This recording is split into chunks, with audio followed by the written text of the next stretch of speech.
Bonsoir à toutes et à tous, il est 22 heures. Voici les titres de cette édition.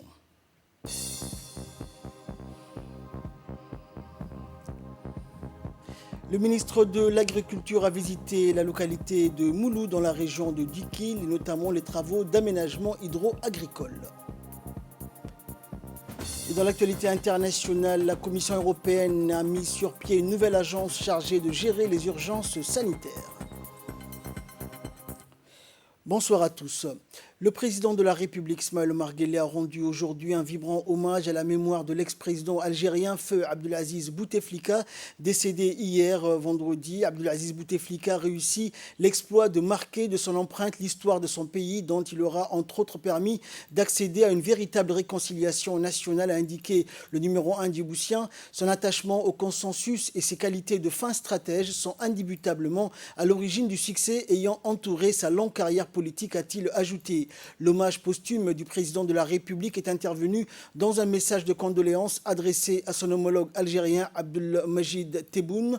Je vous prie de relayer ma compassion et solidarité au gouvernement et au peuple frère d'Algérie ainsi qu'aux proches, amis et membres de la famille du défunt ancien chef d'État, a écrit en substance le président de la République dans le message transmis à son homologue algérien. Décédé hier vendredi à l'âge de 84 ans, Feu Abdelaziz Bouteflika est une figure de proue de la scène politique algérienne. S'il s'est à l'origine distingué à travers le rôle actif que fut le sien lors de la mobilisation pour l'indépendance nationale de l'Algérie, il acquit définitivement la réputation de politique talentueux pendant la longue période où il a exercé les fonctions de ministre des Affaires étrangères de son pays. Une importante délégation conduite par le ministre de l'Agriculture, Mohamed Ahmed Awalé, s'est rendue à Mouloud dans la région de Dikil ce week-end. Cette visite qui marque la fin des travaux d'aménagement hydro-agricole du village de Mouloud. Cette visite du ministre s'inscrit également dans le cadre du projet de résilience à la sécheresse et de développement des moyens de subsistance durable des pays de la Corne de l'Afrique, financé par la Banque africaine de développement, et le projet adaptation des moyens de subsistance au changement climatique en milieu rural, financé par le Fonds pour l'environnement mondial, le FEM.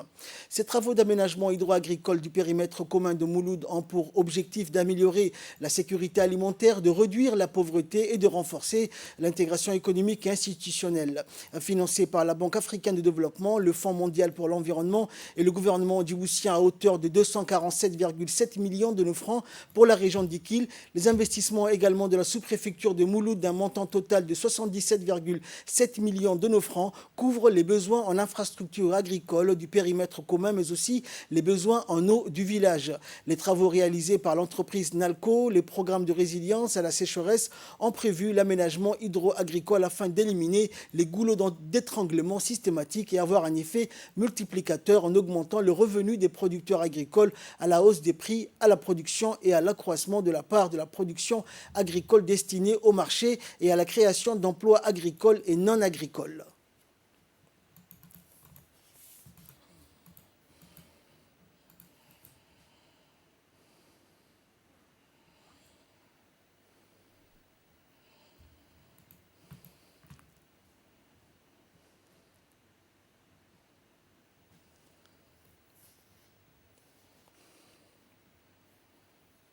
Et accompagné donc la délégation conduite par le ministre, le représentant de la FAO, l'Organisation des Nations Unies pour l'alimentation et l'agriculture, on l'écoute. Quand j'ai eu l'invitation verbale d'accompagner Monsieur le ministre sur cette terre de Mouloud, je n'ai pas hésité un seul instant. J'ai compris à mon arrivée que l'agriculture, l'élevage se faisaient sur le terrain. Et donc, être sur le terrain, c'était important. Cette invitation ou cette réception suit des discussions qui ont tenu lieu à Djibouti pour parler des systèmes alimentaires qui sont une préoccupation mondiale maintenant à travers un sommet qui va se tenir à Rome à la fin de ce mois. Et je constate que les travaux qui sont faits à Mouloud, la communauté de Mouloud est déjà inscrite sur les objectifs de ce sommet. Ce sommet veut des systèmes alimentaires suffisants et nutritifs pour les populations. Et la communauté de Mouloud, avec le travail qui est fait ici, et ce que j'ai pu voir, montre qu'on aura suffisamment pour nourrir les populations, montre aussi qu'on aura une alimentation assez diversifiée, parce que j'ai vu les cultures fourragères qui vont servir à l'élevage et vont compléter l'alimentation de la population. Le sommet des systèmes alimentaires veut une agriculture responsable de l'environnement. Et quand je constate, je vois l'agriculture à Djibouti, qui n'est pas une agriculture qui se déplace d'une parcelle à une autre chaque année. C'est une agriculture qui respecte l'environnement, c'est une agriculture qui emploie des nouvelles technologies et nous avons constaté qu'il y a des systèmes de goutte à goutte, des systèmes d'irrigation.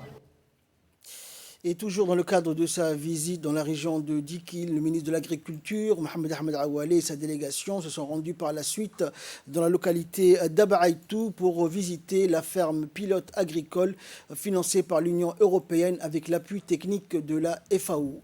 Le ministre était accompagné dans son déplacement par le représentant de la FAO à Djibouti et des autorités de la région de Dikil, notamment le préfet et le président du conseil régional. Le ministre de l'Agriculture a indiqué donc que le manque d'eau et la réhabilitation des infrastructures agricoles de ces différentes localités ont été considérés comme un problème majeur par les acteurs importants, notamment la communauté des localités qu'il a visitées, la société civile ainsi que le secteur privé.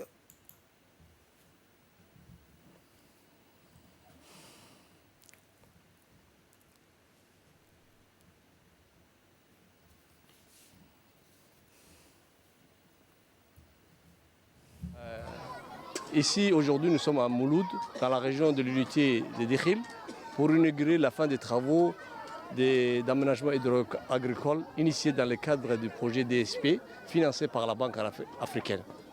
Il s'agit d'appuyer les agro-pasteurs de la coopérative agricole de Mouloud dans le cadre de ce projet. On a investi plus de 200 millions de francs Djibouti dans la zone de Dikil, notamment à Mouloud, Harrou et Arwo. Ces travaux concernent l'aménagement hydro-agricole de plus de 120 jardins, des réservoirs, des gouttes à gouttes et des solaires. Mais le plus important, c'est la réhabilitation du forage de Djadane qui a permis à la fois à la population de Mouloud et à la fois aux agro-pasteurs de disposer assez d'eau pour pouvoir vivre. Comme vous le connaissez, l'eau, c'est la vie.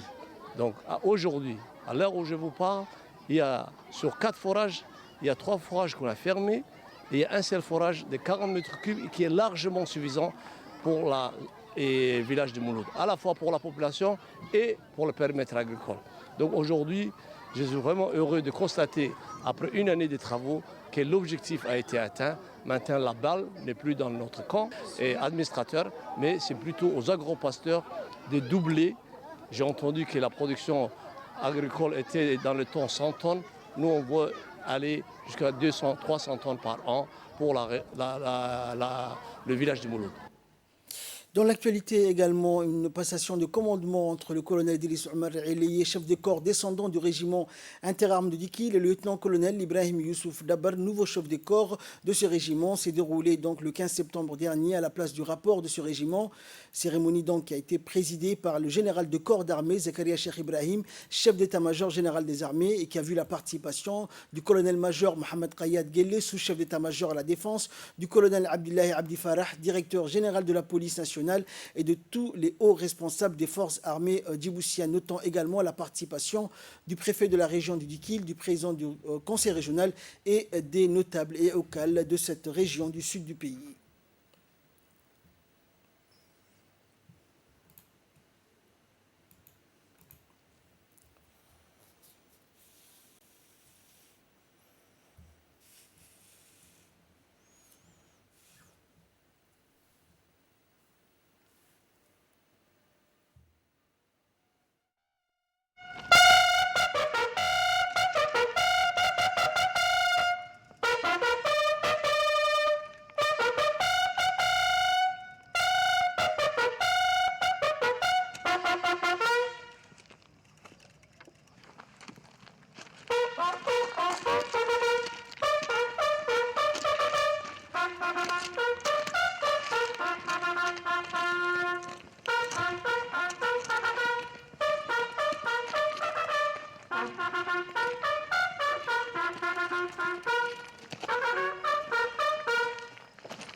Et après les honneurs militaires et la revue des troupes, le chef d'état-major des armées a dans son ordre du jour félicité donc longuement la carrière exemplaire du colonel Idriss Omar Eleye. Dans son ordre du jour, le chef d'état-major a rendu un vibrant hommage à la carrière militaire du colonel Idriss Omar Eleye, suivant les propos du général. Toujours dans le même cadre des passations de commandement des régiments entre armes, nous sommes rassemblés aujourd'hui, le 18 septembre, ici à Dekil, pour la passation du commandement de Riyad, régiment entre armes de Dekil, entre le colonel Idriss Omar Eleye, chef de corps descendant, et le lieutenant-colonel Ibrahim Youssouf Dabar, chef de corps montant. Colonel Idriss Omar Eleye, aujourd'hui, vous arrivez au terme de votre carrière militaire après 44 ans de service rendu à la République de Djibouti. Père de 8 enfants, vous êtes né le 17 octobre 1957 à Dekil. Vous avez servi au sein de l'armée française du 1er février jusqu'au 30 juin 1977. Vous avez intégré l'armée djiboutienne le 1er janvier 1978 avec le grade du caporal-chef. Le 1er janvier 1978, vous étiez affecté à la 6e compagnie, du 1er régiment infanterie, en qualité de chef comptable de matière ou de matériel. En 1990, vous avez servi à la CSAS à Djibouti comme comptable SR, puis muté le 1er septembre 1989 au gouvernement sud de Dekil comme chef de service technique, c'est-à-dire responsable du matériel du corps. Vous avez donné entière satisfaction dans votre travail en assurant votre fonction de manière remarquable. Après une brève et brillante carrière de sous-officier, vous étiez destiné pour suivre une formation d'application matérielle en 1989 au Maroc, avant d'accéder au grade d'aspirant en 1993. Depuis votre prise de fonction en tant que commandant de régiment entre armes de Dekil, vous n'avez ménagé aucun effort pour être à la hauteur de vos responsabilités que vous avez assurées de manière satisfaisante, d'une discipline intellectuelle et d'un sens développé des responsabilités. Vous avez été, pour le commandement militaire, un officier supérieur, digne de confiance. Et votre contribution a été un apport considérable. Officier supérieur de Falaire, vous êtes cité en exemple pour votre dévouement, votre sincérité et votre proximité à vos subordonnés. Vous avez été médaillé l'étoile de la faïence en 2002, décoré de l'officier d'ordre national du 27 juin en 2011, officier de grande étoile de Djibouti en 2018. Pour la qualité de votre travail, vous avez rendu à votre pays et les forces armées djiboutiennes les hauts commandements militaires vous remercie et vous souhaite un très bon retour à la vie civile, Bermi Faustien, avec plein de bonheur, de prospérité et de santé. Et dans la seconde partie de son discours, le général Zakaria Cheikh Ibrahim s'est adressé au lieutenant-colonel Ibrahim Youssouf Dabar, nouveau chef de corps du régiment interarmes de Dikil, désigné par décret présidentiel. Et il va prendre ses fonctions à partir du 1er septembre 2021. Le chef d'état-major lui a assuré de son soutien invariable tout au long de sa mission. On l'écoute. Lieutenant-colonel Ibrahim Youssouf Dabar, nouveau commandant du régiment interarmes de Dikil, désigné par décret présidentiel à compter du 1er septembre 2021, diplômé de l'école royale navale au Royaume du Maroc. Vous avez été désigné en 2018 jusqu'en 2020 officier adjoint du bataillon Hill 6 à Djalalarsi, en Somalie. Dans le cadre de la mission, ayant bénéficié d'une expérience du terrain sur le théâtre d'opération en Somalie, vous avez la compétence requise pour réussir la mission qui vous est confiée. Cela demande de votre part une attention particulière, vigilance et rigueur du travail. Je suis convaincu que les officiers, sous-officiers et militaires du rang du régiment interarmes de Dikil, sous votre ordre, ne ménageront aucun effort pour l'accomplissement de vos missions. En tant que chef de corps, vous êtes chargé de veiller rigoureusement à la discipline et à l'instruction de vos hommes, mais aussi à l'entretien et à la préservation de vos matériels et équipements bris infrastructure. Par ailleurs, pour rappeler que votre zone de responsabilité est confrontée au problème des malfaiteurs, mais aussi à la contrebande sous toutes ses formes.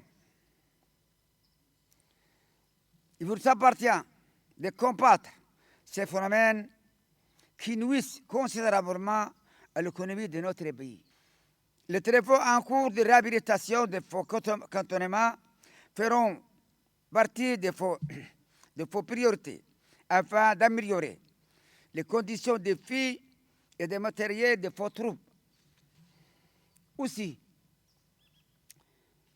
vous devez faire face à toute menace vous pouvant affecter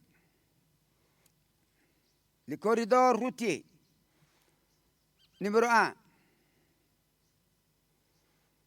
Et c'est en coordination avec la gendarmerie nationale et l'autorité du secteur, c'est-à-dire dans le secteur de Dikil, l'autorité civile du secteur. Enfin, je tiens à vous rappeler qu'en tant que chef de corps de Riyad et commandant de la zone de Dikil, vous avez sous vos ordres, la responsabilité de toutes les forces de défense et de sécurité de la région de Dikil. Et tous, administrativement, sous l'autorité du préfet de Dikil. Et au terme de l'intervention du général, ce dernier a présidé donc la cérémonie de passation de commandement, en remettant donc le drapeau au nouveau chef de corps, en l'occurrence le lieutenant-colonel Ibrahim Youssouf Dabar, désigné par décret présidentiel pour commander le régiment interarmes de Dikil à compter du 1er septembre prochain. Et ensuite, les deux officiers supérieurs ont procédé donc à la signature des documents officiels de passation de commandement. Et la cérémonie s'est clôturée par un rafraîchissement et par la traditionnelle photo de famille.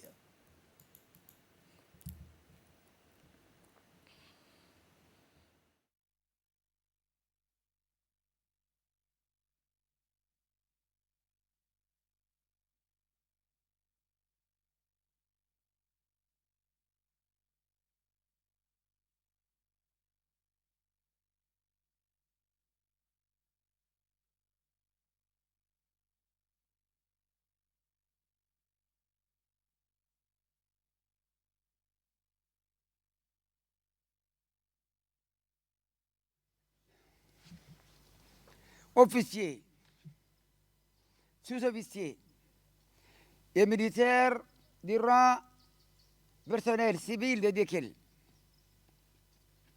n'est pas le président de la République. Vous reconnaîtrez pour votre chef, le lieutenant-colonel Ibrahim Youssouf Dabar, ici présent. Et vous lui obéirez en tout ce qu'il vous commandera pour le bien des services, d'exécution des règlements militaires, l'observation des lois et le succès des armes de la République de Djibouti. Fermez les pains.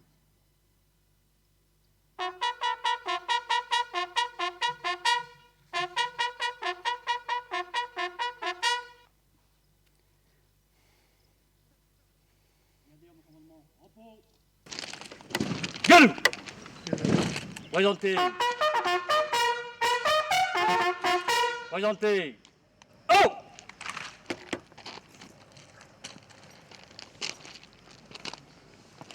Vous m'en regardez sous les ordres du lieutenant-colonel Ibrahim Youssouf Dabar. C'est devant vous, général.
Et dans la journée du 16 septembre dernier, le centre d'instruction navale de la garde-côte djiboutienne situé au camp d'Oralé a abrité une cérémonie de clôture de la formation intitulée « Approche civilo-militaire à la sécurité militaire ».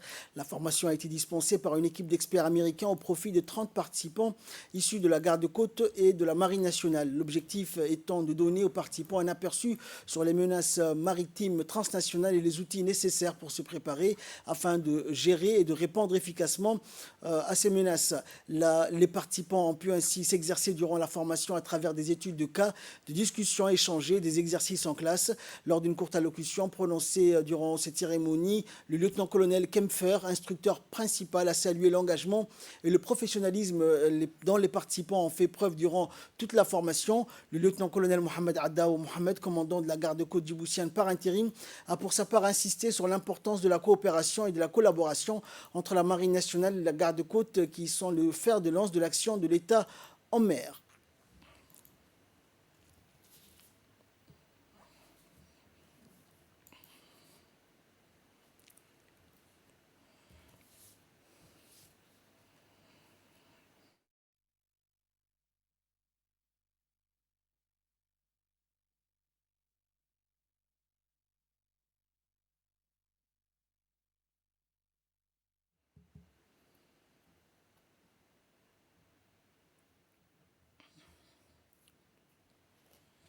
Et là, nous passons à l'actualité internationale. La Commission européenne a créé l'ERA pour réagir rapidement aux situations d'urgence, alors que la pandémie de Covid-19 est loin d'être terminée. Pour l'Europe, se prépare donc aux futures menaces sanitaires transfrontalières. Les 27 instaurent l'autorité européenne de préparation et de réaction aux urgences sanitaires, autrement appelée ERA. Afin donc d'éviter qu'une pandémie locale ne se transforme en pandémie mondiale, la Commission européenne instaure l'autorité européenne de préparation et de réaction aux urgences sanitaires. Cette initiative s'inscrit dans le cadre des efforts visant à combler les lacunes des 27 en matière de préparation aux situations d'urgence et de réaction aux crises. Sous son égide, les autorités nationales compétentes sont censées travailler ensemble. L'objectif est d'apporter l'innovation, la capacité scientifique et la connaissance du secteur privé en amont d'une crise sanitaire, tout en apportant une valeur ajoutée aux organismes existants. Depuis fin 2019, la pandémie de Covid-19 a tué près de 4,65 millions de personnes dans le monde, demande selon l'agence France Presse. Et pour l'avenir de l'Europe, il est vital de ne pas être pris de court, mais il reste à savoir s'il sera un jour possible d'être totalement préparé à l'imprévisible. C'est ainsi que prend fin cette édition. Merci de l'avoir suivi et excellente soirée sur Télé Djibouti.